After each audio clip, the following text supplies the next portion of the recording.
Paul Melun, Philippe Viguier-Desplaces. Bonjour. La République et la monarchie. Vous êtes deux bons républicains, et avec des opinions politiques qui sont les vôtres, mais vous avez ouvert un débat, vous avez posé les termes d'un débat qui malgré tout passionne les Français, qui est un débat très ancien. On s'est toujours posé la question, j'allais dire, depuis 1793, depuis 1848, depuis 1875, le nombre de fois où on s'est demandé est-ce qu'on rétablit, on rétablit pas.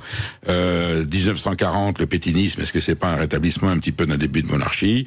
Et puis on va y revenir dans le détail. Est-ce que le général de Gaulle aurait promis ou pas au comte de Paris d'établir la monarchie? Est-ce que lui-même, en 58, dans cette constitution de la Cinquième République, il n'introduit pas quelques notions, j'allais dire, monarchisantes, peut-être ensuite détournées de leur mission par certains présidents de la République, puisqu'on a aujourd'hui une situation où on se dit mais on est en République, on est en monarchie. Donc vous posez le décor en des termes très précis dans un duel convivial et cordial. Je ne sais pas si vous étiez amis au vent ou si vous connaissiez. Oui, on était amis, mais en désaccord sur beaucoup de sujets. Bien sûr, mais alors vous êtes amis en désaccord. C'est d'ailleurs pour ça qu'on est amis. C'est en quoi vous êtes profondément républicain. Absolument. C'est un débat. C'est la disputation. Oui, mais ça ne veut pas dire que sous la monarchie, on ne peut pas non plus débattre des institutions du pays. Alors, question bateau. Quelle mouche vous a piqué à l'un et à l'autre de vous mettre d'accord à ce moment-là de l'histoire pour faire ce document? Parce que c'est un document que vous avez fait. Oui. En fait, si vous voulez, l'idée de ce livre, Paul Melun et Philippe Viguier-Desplaces. Excusez-moi. Oui, vous commencez déjà dans l'hybridation des patronymes. Voilà, je suis dans la synthèse. Je suis pour la synthèse. Vous êtes un homme de la synthèse, voilà, comme Paul François Hollande.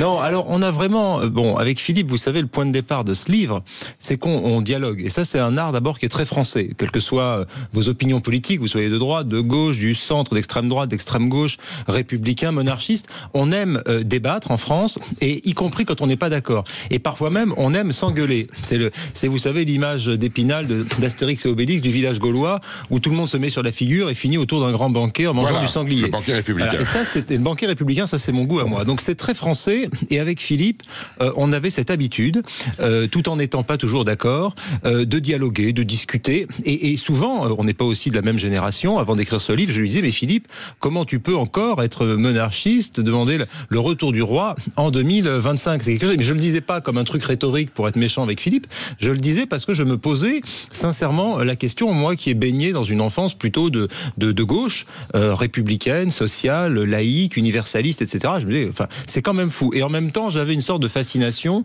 pour l'Ancien Régime, pour l'Empire, le Premier Empire et le Second Empire. On voit là, il y a eu le vol au Louvre des bijoux et de la couronne de l'impératrice Eugénie qui, par chance, a été retrouvée. C'est une histoire qui nous berce tous. Et la reine Marie-Amélie. Oui, bien sûr, mais ce sont des histoires, des imaginaires qui nous bercent tous, qu'on soit républicain ou monarchiste. Et donc, on a voulu écrire ce livre, Et si le prochain président était un roi ? Pour justement entretenir ce dialogue, moi comme un procureur de la République, quelqu'un qui défend les idées de la République, et Philippe, un procureur de roi. Je vais laisser Philippe le présenter lui-même, mais en tout cas, ce qui m'a plu chez Philippe, c'est que ce n'est pas un monarchiste caricatural. C'est pas, vous savez, la monarchie de droit divin, comment est-ce qu'on va museler le peuple, etc. C'est une monarchie constitutionnelle. Oui, il serait pas venu.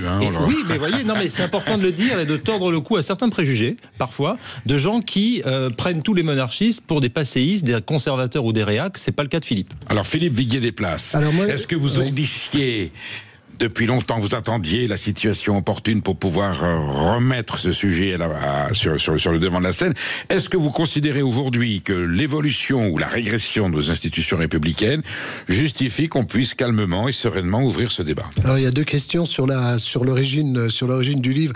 Je suis un peu le casse-pied des fins de dîner qui parle pendant des heures à mes amis de la possibilité d'un roi et de cette partie-là de l'histoire de France. Et ce qui m'a intéressé chez Paul, c'est qu'il en ignorait beaucoup de choses. Et je trouve que c'est assez intéressant, car les jeunes de sa génération ignorent beaucoup de choses de l'époque récente de la monarchie. Ils connaissent tous Louis XIV, ils connaissent tous. Mais dès que vous parlez du comte de Chambord, du comte de Paris, etc., là, on se retrouve dans une espèce de grand désert. Et votre débat est un cours d'histoire très important. Je recommande aux profs de lire et aux élèves, parce qu'on apprend beaucoup de choses sur la République et la monarchie. Voilà. Alors ensuite, évidemment, il y a une opportunité les événements servent énormément notre propos. Imagine-t-on ce que serait aujourd'hui la France si on avait un roi? parce qu'il y a une grande obsession qui pollue tout le débat politique français. Cette obsession, c'est l'élection présidentielle. Oui. Si nous étions une monarchie, ça fait déjà longtemps qu'Emmanuel Macron serait parti, à la manière des Anglais, qui ont mis dehors Margaret Thatcher, sans pour autant que le parti de Margaret Thatcher retourne devant les élections. Ils ont simplement changé Margaret Thatcher contre John Major. Donc, on aurait aujourd'hui le parti du président de la République qui serait Premier ministre sous une monarchie, serait parti, il y aurait eu un nouveau Premier ministre qui l'aurait remplacé, et les choses n'en seraient pas, on serait pas dans un blocage institutionnel comme celui dans lequel on est aujourd'hui. Donc je pense qu'il y a une vraie pertinence et les événements, malheureusement, parce qu'on ne le souhaite pas, car Paul et moi, on a deux regards très différents sur nos institutions, mais on est quand même tous les deux réunis par un sincère amour de la France à travers nos racines familiales, à travers nos environnements sociaux, etc. Donc voilà, c'est vrai que c'est très pertinent aujourd'hui de parler de monarchie constitutionnelle. Et quand j'entends les débats politiques à la télévision qui sont très nombreux sur ces thèmes-là, j'ai toujours envie de dire, j'ai toujours envie de prendre la parole, de m'immiscer à l'intérieur du poste de télévision pour dire mais si on avait un roi, mais tout ça n'existerait pas. On aurait peut-être pas un budget équilibré, mais en tout cas on serait pas dans la crise institutionnelle dans laquelle on est aujourd'hui.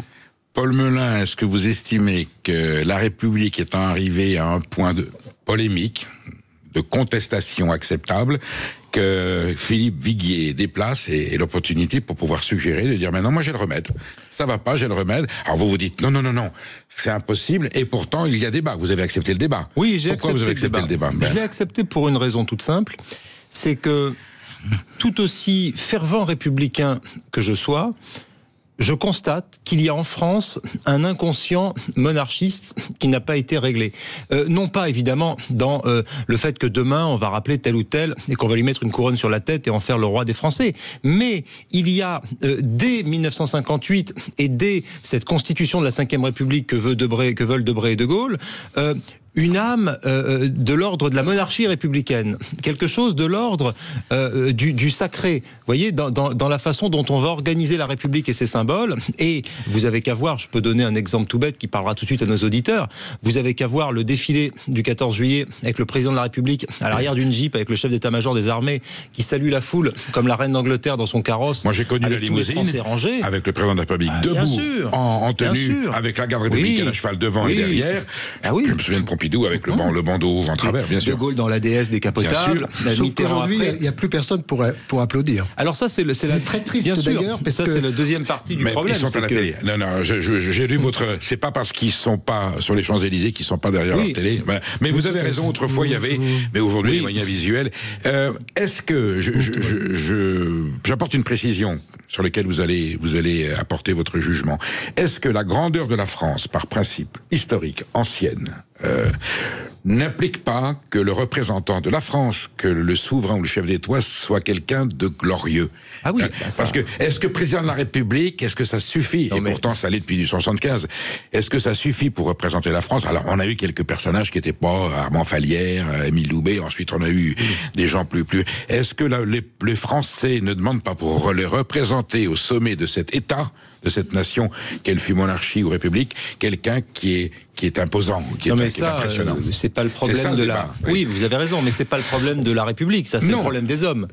On a besoin de grands hommes. Vous dites on est en République monarchique. Est-ce que ça n'appelle pas à ce que la fonction soit très solennelle? Non mais vous savez, le général de Gaulle, il donne au président de la République tous les moyens institutionnels, et même jusqu'au décorum, du fort de Brégançon au palais de l'Élysée, en passant par l'escorte présidentielle, il y a toute l'attirail, pour parler de façon un peu triviale, pour un monarque républicain. Mais après, le reste, c'est de la responsabilité de l'homme ou de la femme.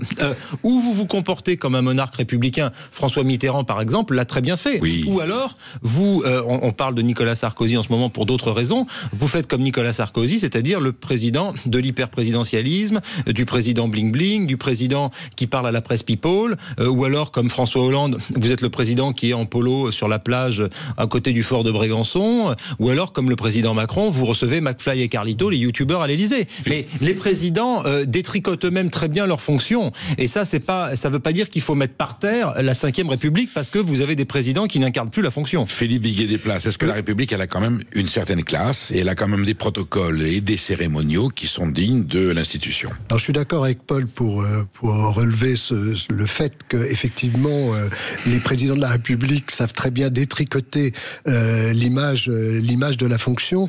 Il y a un paradoxe français.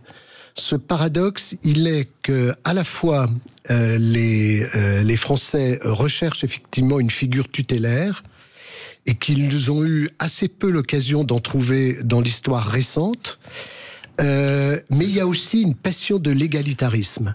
Et cette passion de l'égalitarisme, elle nuit beaucoup à la possibilité d'une restauration. Et d'ailleurs, c'est un des débats sur lequel on a avec Paul les plus grandes disputes, entre guillemets, c'est sur celui de l'hérédité. Parce que l'hérédité heurte évidemment le sentiment d'égalitarisme. Et ça, l'hérédité, c'est vraiment une valeur profondément républicaine qui a été ancrée dans l'histoire de France, notamment par la Troisième République, qui a mené une campagne de dénigration sans précédent contre la monarchie, au point d'ailleurs d'en exiler ses représentants jusqu'à 1956, ce que tout le monde a oublié. Mais jusqu'en 1956, il y avait des Français qui n'avaient pas le droit de rentrer en France. Mais enfin bon, ça c'est un autre débat. On va y revenir. Liberté, hérédité, fraternité. Ouais. On rouvre le débat dans quelques instants. Vous restez avec nous pour la suite de cet échange. Parlons vrai. Parlons vrai.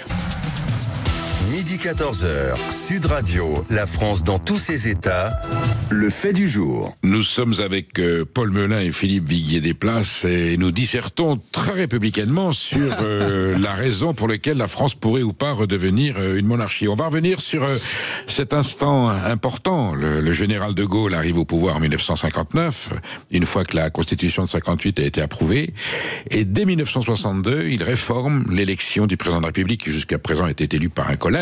Il n'était pas en suffrage universel direct. Et là, il dit, c'est le peuple qui va élire son président de la République au suffrage universel. Je suis le représentant du peuple français. Et c'est vrai que cette élection est devenue l'instant le plus fort et la référence de toutes les ambitions politiques, l'élection du président de la République au suffrage universel. Je pense que vous m'accorderez l'idée que c'est un plébiscite tel que Napoléon III l'a conçu en 52, et c'est bien ça que recherche le général de Gaulle, le plébiscite qui fait que le peuple souverain transmet sa souveraineté à un homme. Oui. Philippe Viguier, est-ce que c'est pas là que commence est-ce que c'est pas là que les ennuis commencent, à partir de cette élection, qui aujourd'hui, du coup, est contestée parce que ça donne un tel pouvoir au président de la République qu'il a un comportement quelquefois monarchique? Alors moi, déjà, dans le livre, il y a notamment un des chapitres où on évoque le rôle du peuple et on évoque d'ailleurs cet épisode en 62, quand après le référendum, il y a l'élection du président de la République au suffrage universel direct. Moi, je crois que c'est véritablement une forme de transmission de pouvoir républicaine, pacifiste, un mandat qui est donné par le peuple au président de la République avec la force du suffrage. Et ça, si vous voulez, ça vaut tous les sacres du monde. C'est-à-dire que vous avez un président de la République qui est investi d'une puissance populaire qui s'appelle la majorité. Et donc, ça fait évidemment craindre un certain nombre de gens qui défendent les régimes parlementaires. Vous savez, quand on a des débats avec des politologues allemands, par exemple, ou même britanniques, et qu'on leur dit, nous, on est très fiers, parce que notre président, il est directement élu par le peuple, ils nous prennent pour des fous furieux. Ils nous prennent pour le coup pour des descendants de Napoléon Bonaparte ou de Napoléon III, et ils comprennent pas notre système. Alors c'est le cas au Portugal, mais il n'a pas autant de pouvoir. Oui, mais enfin, c'est pas le cas en Allemagne, c'est pas le cas en Italie, c'est pas le cas en Angleterre. Dans beaucoup de grands pays qui sont à côté de nous, ça ne se passe pas comme ça, même en Espagne.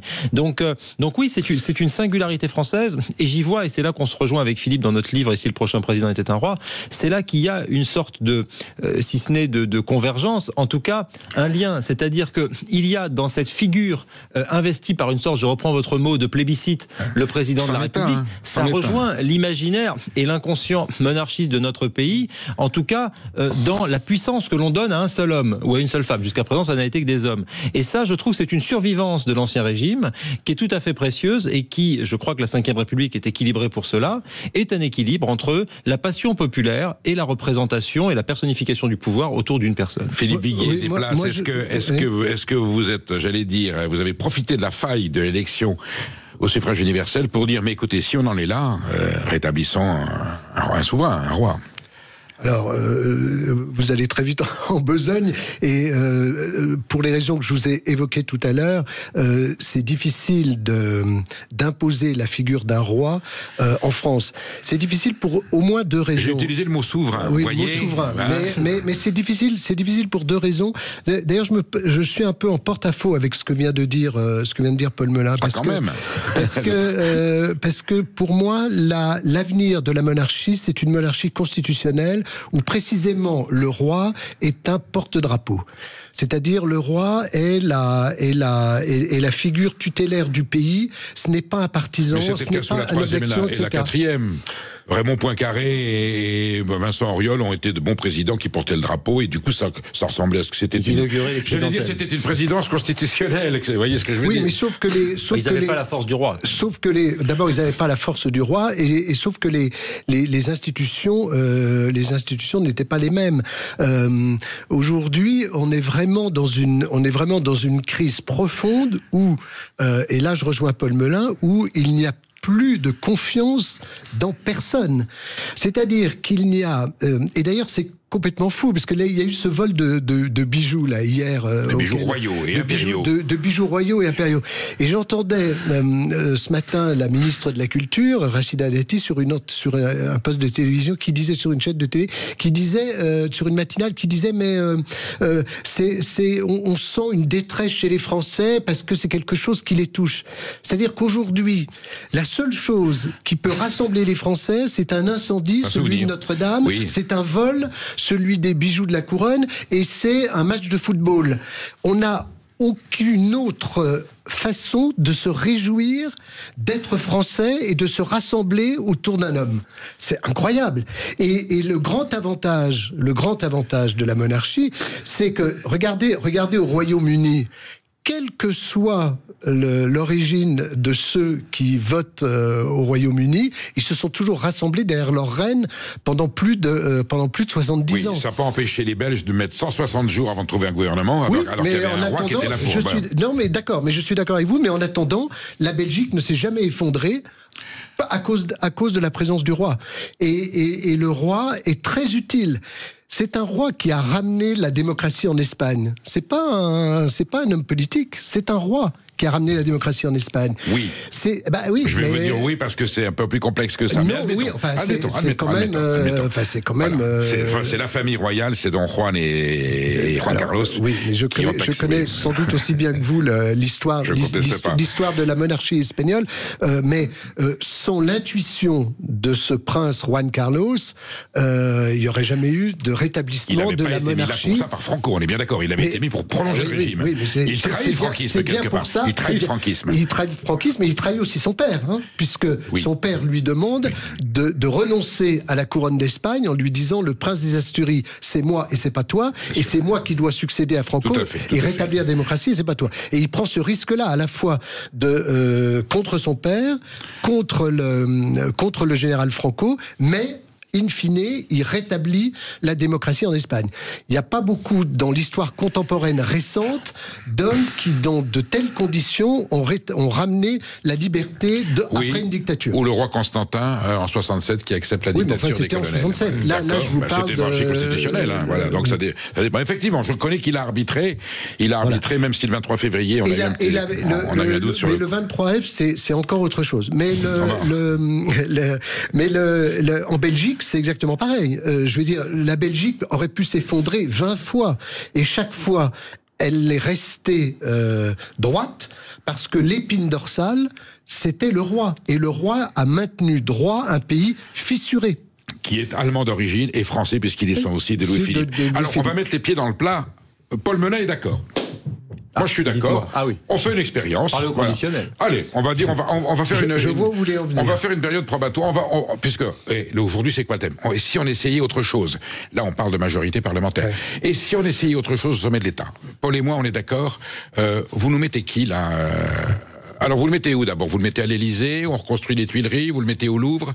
à condition... Moi, je rentre... mais d'abord qui? Donnez-moi le candidat de votre... Puisqu'on vous donne la carte blanche. Justement, la monarchie, chaque fois qu'on en parle, on la résume soit à la querelle des princes, soit à des histoires un peu idiotes, de bijoux, de diadèmes, donnez-moi la formule du choix du candidat. Voilà.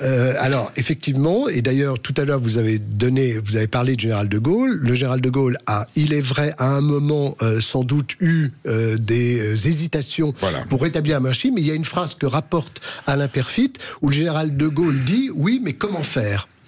Et c'est vrai que c'est toute la question. Je pense qu'aujourd'hui, s'il y avait un rétablissement de la monarchie en France, ce serait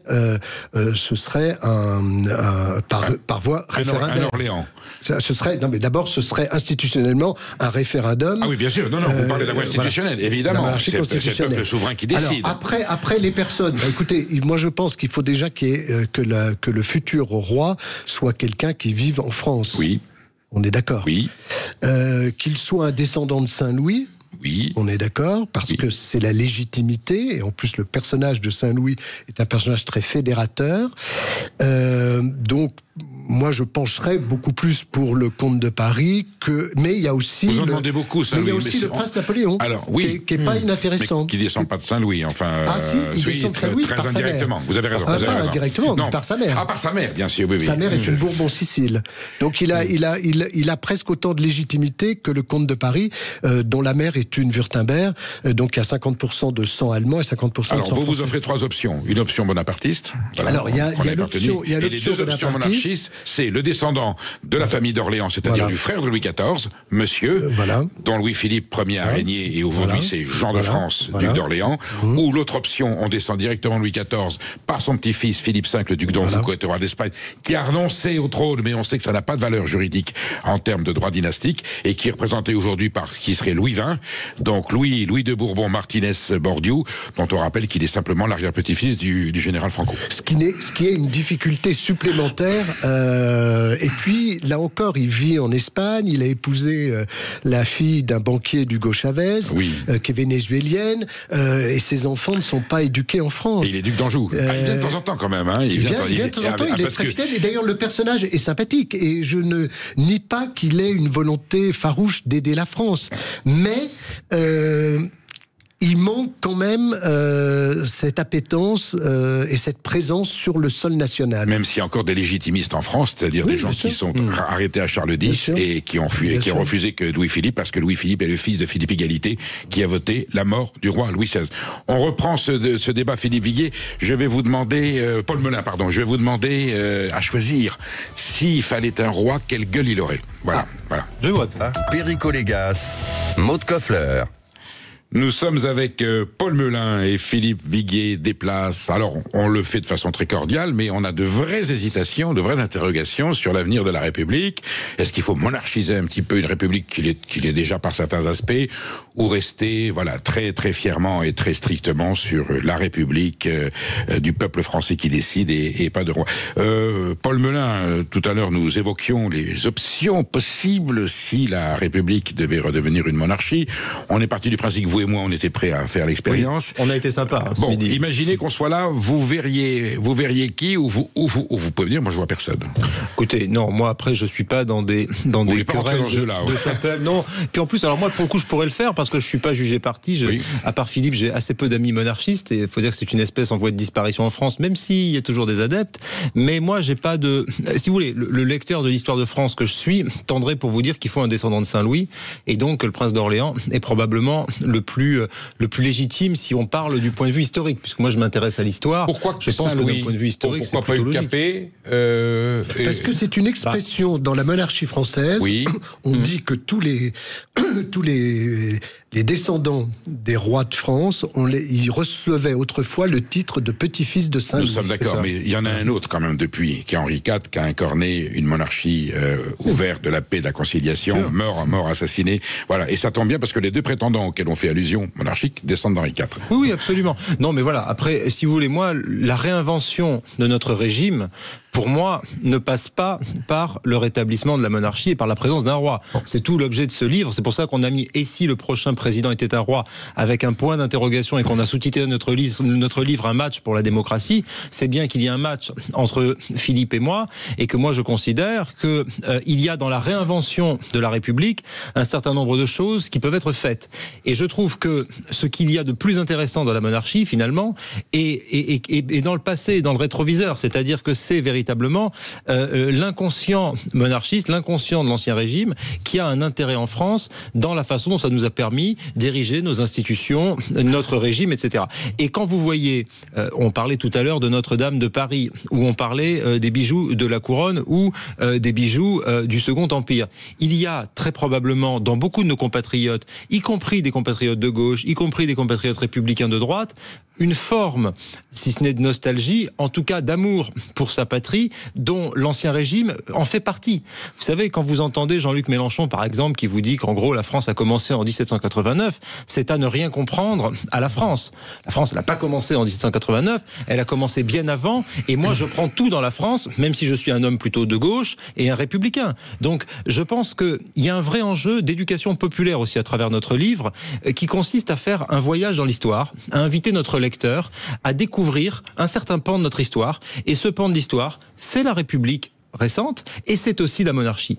Et c'est dans les liens, il y a même un chapitre qui est assez intéressant dans le livre qui a été écrit par Philippe, sur les liaisons entre la République et la monarchie, entre la Ve République et la monarchie, parce que on a voulu mettre une sorte de mur entre les deux, totalement imperméable, alors qu'il y a eu des mouvements de va-et-vient, l'un a nourri l'autre, et ça c'est quelque chose qui est très important. Et donc on veut vraiment dans le livre tordre le cou à ce préjugé de l'imperméabilité entre la République et la monarchie. Et puis ensuite, il vous aura pas échappé qu'aujourd'hui, avec les troubles gouvernementaux que l'on connaît, Sébastien Lecornu 1, Sébastien Lecornu 2, peut-être bientôt 3, peut-être bientôt 4, peut-être bientôt 5. Ça existe aussi en monarchie constitutionnelle, bien sûr. Qui nous rappelle la 4e République et qu'il convient de solutionner. Est-ce que la monarchie serait une solution pour solutionner ça? Je ne sais pas. Toujours est-il que cette République, elle souffre, pas par une crise de régime, mais j'y reviens tout à l'heure avec notre question sur les grands hommes et sur les hommes politiques. Moi, je pense que c'est notre classe politique qui n'est pas au niveau du costume qui a été laissé par le général de Gaulle. Et que c'est ça le problème aujourd'hui. Comment est-ce qu'on fait pour avoir une classe politique qui écoute les citoyens, qui utilise des mécanismes de démocratie directe, le référendum par exemple, une république qui serait populaire, qui serait enracinée, y compris dans les provinces, y compris dans les territoires ruraux qui sont des délaissés. Et ça, c'est tout un tas de sujets qu'on aborde dans le livre. On aborde la question de la culture, on aborde la question des provinces et de la ruralité, qui est un sujet très important, pas au titre de la féodalité comme jadis, mais au titre des régions. Et moi, je crois que la France, c'est tout ça. C'est un panorama complet, et ça, c'est véritablement le défi aujourd'hui. Et je ne crains que certains de notre classe politique n'aient pas en tête cela. Philippe Viguier, vous, sincèrement, vous imaginez que la crise de régime soit telle que les Français sont disposés à changer d'institution. Vous pensez qu'un système monarchique constitutionnel, donnez-nous plutôt quel le type de modèle par rapport à ce qui existe, pourrait aujourd'hui, j'allais dire, faire évoluer la paix civile en France et redonner à cette grande nation l'énergie et la légitimité qu'elle a dans l'histoire? Oui, parce que, alors, moi, là où je suis encore en porte-à-faux avec Paul Melun. Mais c'est le but du livre, je vous signale, être en porte-à-faux. Mais c'est un match. Mais là où je suis pas trop d'accord avec ce que vient de dire Paul Melun, c'est que précisément, là encore, le monarque que j'espère est un monarque constitutionnel, donc il n'a pas les mains dans le cambouis, il ne Est-ce qu'on peut faire une référence précisément à la fin du livre, vous faites l'inventaire des monarchies constitutionnelles avec attribution. Ça ressemblerait plutôt à quelle monarchie? Ça ressemblerait à la monarchie belge, dont la constitution qui date de 1830 est une constitution qui a fait référence dans toutes les monarchies qui se sont construites après. Née d'une révolution, je vous signale, la Belgique.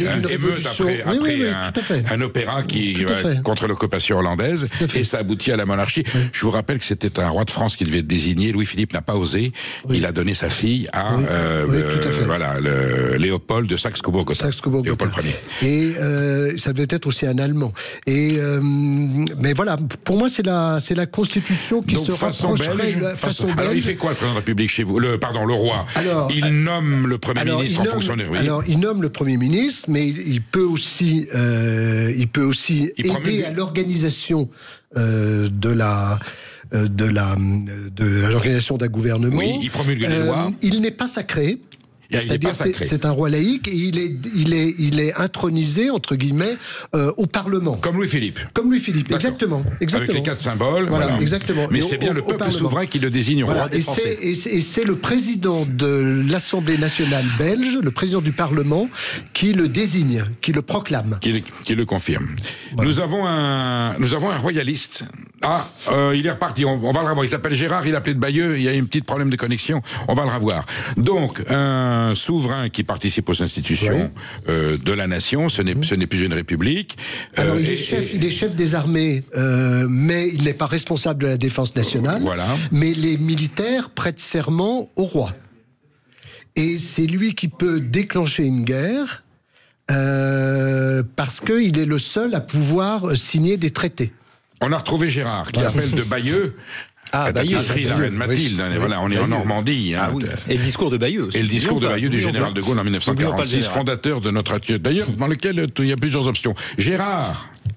Oui. Gérard, est-ce que vous estimez qu'on pourrait aujourd'hui, dans la chanson de Brassens, que la tête de Marianne roule par terre, et puisque, alors sans décapiter personne, j'entends bien, et est-ce qu'on pourrait retrouver un roi de France aujourd'hui à Paris qui mettrait un petit peu d'ordre dans ce bordel institutionnel? Bien sûr. Alors, il se trouve que, et vous en avez parlé, Charles de Gaulle avait institué avec la Ve République, ce qu'on appellerait une monarchie républicaine. Absolument. Et au fond de lui-même, Charles de Gaulle était monarchiste. Il se trouve que le 21 janvier 1953, il déclarait à Georges Pompidou... C'est un anniversaire, on est d'accord, hein? Oui, tout à fait. Le grand malheur, c'est d'avoir détruit la légitimité royale. Ce qu'il faut faire, c'est Bayeux, c'est-à-dire, tenez-vous bien, la monarchie. Alors, oui, Bayeux, j'habite à 100 mètres de l'endroit où le général de Gaulle a prononcé ses 2 discours de Bayeux, oui. Et en particulier le second du 16 juin 1946, oui. Où il a jeté les bases de la future constitution de la Ve République. Voilà. Alors, depuis que je me suis éveillé à la chose publique, à la res publica, je suis royaliste et je le resterai jusqu'à mon dernier souffle. Pourquoi? Parce que le roi, en France, avec le peuple querelleur que nous connaissons, ça remonte à des lustres et des lustres, eh bien le roi, par sa fonction d'arbitre, peut faire taire les intérêts partisans. Le roi n'est ni de droite ni de gauche. Il est de France.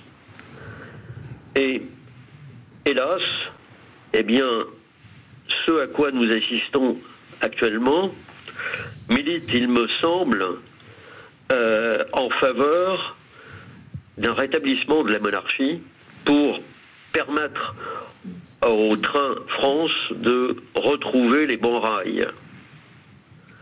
Pour autant, Gérard, il y a eu un mouvement monarchiste. Je disais à nos 2 invités que je me souviens de la campagne de faire... C'était Bertrand Renouvin en 74. Il n'y a pas aujourd'hui de mouvement monarchiste en France constitué de façon à représenter une partie de l'opinion publique. Il y a souvent des Françaises et des Français qui vous disent peut-être que si on remettait, entre guillemets, un militaire, mais de façon démocratique, pour remettre un petit peu d'ordre, et à un moment donné, on avait pensé au général Pierre de Villiers, voilà. C'est vrai qu'il y a cette approche en disant il faut retrouver une autorité légitime, respectable, neutre et incontestable qui recrée un équilibre. Paul Menin, est-ce que vous pensez que cette idée peut avoir un jour faire son chemin? Mais il y a quelque chose qu'a dit notre auditeur qui m'a beaucoup intéressé sur le fait qu'il fallait peut-être dépasser les intérêts de la gauche et de la droite et aller aux intérêts de la France. Et c'est véritablement cette idée de l'intérêt général, de l'intérêt supérieur de la nation qui, je crois, doit être au cœur de nos institutions. Quelles que soient nos institutions, que l'on l'on soit monarchiste, que l'on soit républicain comme moi, ce qui doit caractériser le rôle de l'homme d'État, c'est véritablement de penser son peuple et sa nation pour 50 ans, pour 100 ans, pour 200 ans, et pas seulement pour la prochaine échéance électorale. Et ensuite, c'est de penser l'intérêt général par-delà les clientèles électorales. Et aujourd'hui, il y a un certain nombre de partis politiques, notamment la France Insoumise pour ne pas la nommer, qui sont dans une forme de clientélisme où ils veulent satisfaire une petite portion du pays.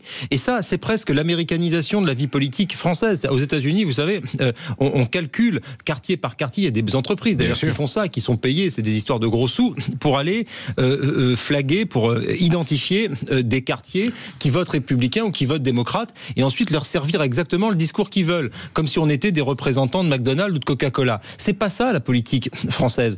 La politique française, c'est une promesse émancipatrice qui dépasse les cadres des partis politiques et qui s'adresse à la nation tout entière. Que vous soyez des villes, des campagnes, musulmans, chrétiens ou juifs, que vous soyez pauvres ou riches, etc., etc. Et cette notion de dépassement des clivages, peut-être Philippe nous dira qu'elle doit passer par un roi. Moi, je pense qu'elle doit passer par la République, mais par une République qui sait justement dépasser ces clivages. Alors, République monarchique ou monarchie républicaine, c'est un petit peu l'enjeu du débat. On y revient dans quelques instants avec nos deux invités, avec nos deux experts.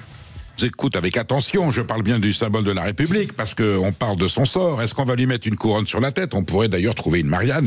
On parle de roi, ça peut être une reine. Bien sûr. Il y a des femmes formidables aujourd'hui qui pourraient être des reines. Je suis sûr d'ailleurs que Philippe Viguier Desplaces, si vous aviez précisé que ça peut être aussi une femme, peut-être que votre projet serait plus accepté. Je crois que par l'opinion publique. Oui. Bien sûr. Alors, bon, votre livre passe, évidemment, évoque beaucoup de choses. Les privilèges, l'hérédité, la stabilité institutionnelle, on en a parlé, la grandeur de la France, qu'est-ce qu'elle est préservée. Je voudrais qu'on vienne sur la laïcité et la culture. Il y a le décorum qui quand même aujourd'hui est important. On a dit qu'il y avait dans le décorum et dans les fastes de la République quelque chose qui avait une connotation monarchique. Philippe Viguier Desplaces, je voudrais vous poser une petite question. Page 36, je trouve, à propos de Félix Faure, pour qui la pompe passe avant tout, offre 7 grands dîners ainsi que 2 balles pour lesquels sont lancées 7000 invitations. Félix Faure, pour qui la pompe passe avant tout. Est-ce qu'il y a un petit clin d'œil coquin, ou vous l'avez fait sans vous rendre compte? Il mourut pompé. Voilà, je rappelle seulement c'est le seul président de la République qui a voulu imposer, c'est assez drôle, un uniforme de président de la République. Et il en a présenté le dessin au Conseil des ministres qui, effaré, lui a dit, il en est tout à fait hors de question, le président de la République aura un uniforme civil. Et il avait même des uniformes, c'était un président qui était très élégant, des uniformes pour la chasse. Il répond pas à ma question, Paul.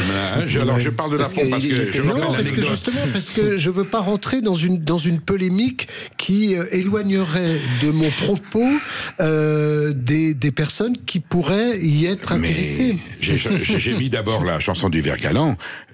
Les rois avaient une libido très forte, un sex appeal formidable. Les présidents de la République, on en a connu quelques-uns, je ne vais pas citer non, qui avaient aussi un talent séducteur. Et Félix Faure recevait sa petite amie, sa compagne à l'Élysée, épectase, c'est-à-dire crise cardiaque au moment de l'acte sexuel. Il meurt. Le commissaire de police arrive tout de suite, l'anecdote est restée célèbre, et il dit: est-ce que le président a toujours sa connaissance?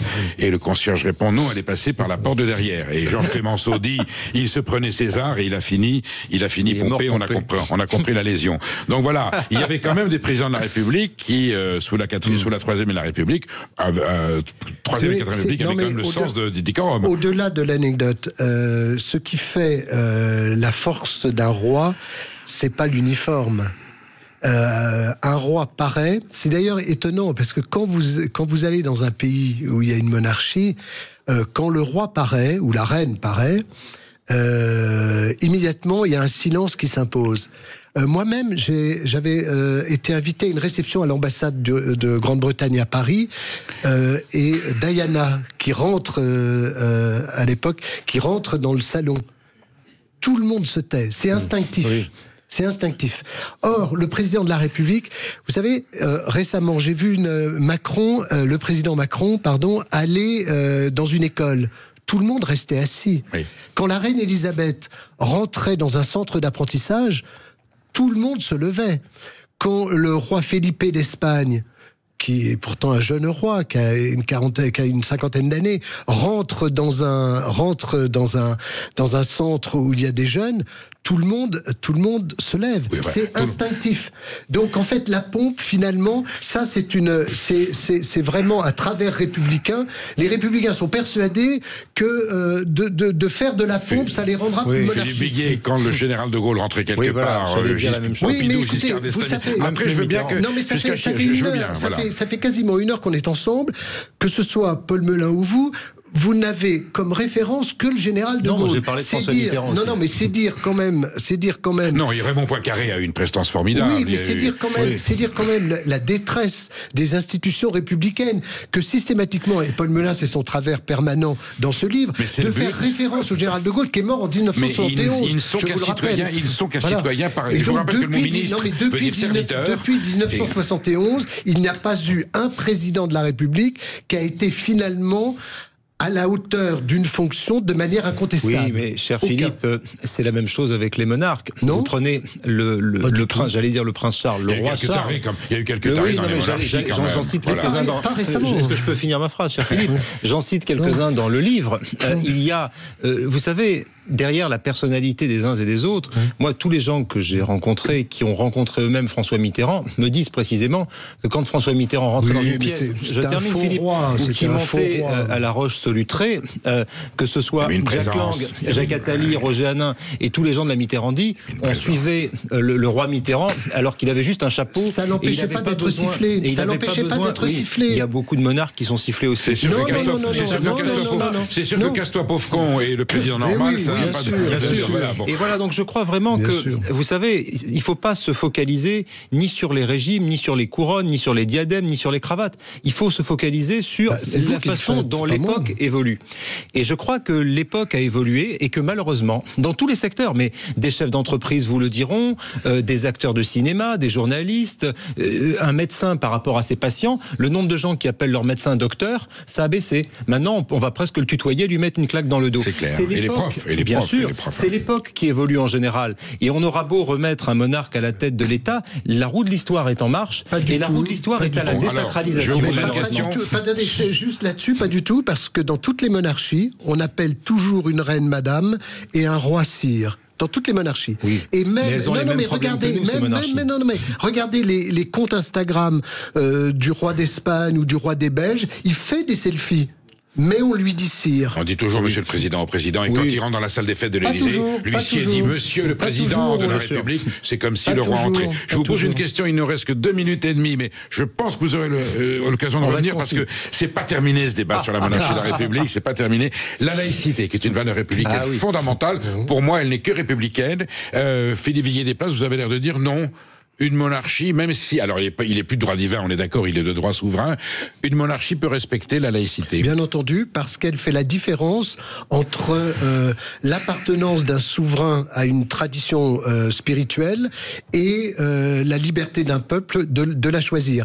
Et c'est à ce point vrai que, par exemple, en Espagne, du temps de Juan Carlos, de la première constitution de Juan Carlos, les ministres juraient à genoux sur un crucifix. Oui. Et le roi prêtait serment la main sur la Bible, et le roi actuel, Felipe, 2e roi de la Restauration espagnole, a prêté serment sur la Constitution et non pas sur la Bible. Preuve que sans aucun drame, sans aucun psychodrame comme on en a en France, un roi peut rentrer dans une église sans que ça remette en cause la laïcité. Paul Melun, est-ce que la laïcité peut être autre chose que républicaine? La laïcité, c'est un concept, c'est une notion qui est parfaitement républicaine. En 1905, on est sous la 3e République. La laïcité a été préparée, j'ai envie de vous dire, dans l'histoire, par les philosophes des Lumières, par l'humanisme, par la redécouverte des textes anciens. Toute la philosophie occidentale repose, depuis presque Héraclite, sur l'idée selon laquelle il faut se débarrasser des mythes et des dieux pour être libre. Et je crois qu'il y a dans la République une sorte d'aboutissement à cette promesse de la philosophie occidentale. Et on n'a pas attendu ni un monarque, ni un représentant du clergé pour adopter la laïcité comme un modèle unique et singulier dans le monde. On peut même pas faire une crèche dans une mairie sans finir devant un tribunal. Vous reviendrez en parler. Alors, Vive Henri IV qui fut un grand roi. Au nom de l'histoire, nous saluons la monarchie et puis pour l'instant vive la République dans l'espoir d'avoir vraiment désormais des présidents de la République qui soient dignes des grandeurs de la France. Espère. Pour l'instant, nous allons retrouver notre reine à nous qui s'appelle Brigitte Lahaye, reine de Super 8, reine à vie et nous, Majesté, je vous laisse la parole dans quelques secondes.